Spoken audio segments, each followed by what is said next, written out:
Essay on A Bad Journey. Traveling is a sort of educations among the younger people, said Bacon.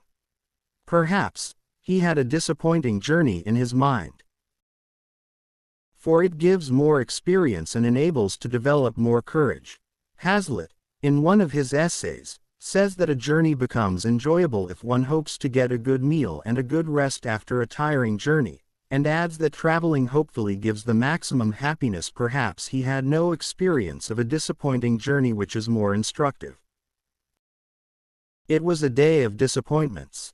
And being an optimist, I did not attach much importance to bad omens.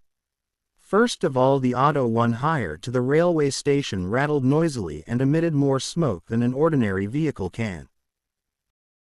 But I had limited time at my disposal, so I decided to travel by it. After a short distance, I was panting like an extremely tired person and came to a sudden stop. It was the first disappointment. Somehow I reached the station jumping into Anther Auto, but I found a long queue at the ticket counter. There were only a few minutes for the train to leave, yet there was no hope of reaching the ticket window. This was the second disappointment. I decided to travel without ticket and pay the fare. Boarding the train was itself an ordeal. Despite my healthy body, I was sandwiched and my luggage was mercilessly trampled upon. Still, I managed to wriggle into a corner.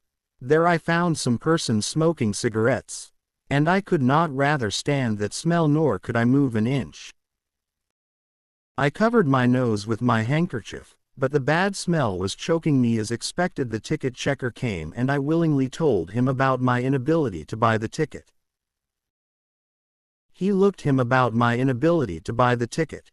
looked at me with strange eyes, and all passengers stared at me. The ticket checker was not going to allow me to travel, but I protested and told him that if a passenger was prepared to pay the fine, he could be allowed to travel. After much discussion, I convinced him and heaved a sigh of relief. As I reached my destination, I was thanking God. I was thinking that I would meet my uncle and aunt with a broad smile, and their hospitality would make me forget the ordeals of the journey. I was dreaming of it, while the rickshaw puller was pulling the vehicle in a half-sleep manner. To my great disappointment, I found that my uncle and aunt had gone to Chennai for a month and the house was locked. This was the greatest disappointment. I did not have much money for return trip. I did not want to recall this disappointing journey further because that makes me extremely sad. That was a bad journey.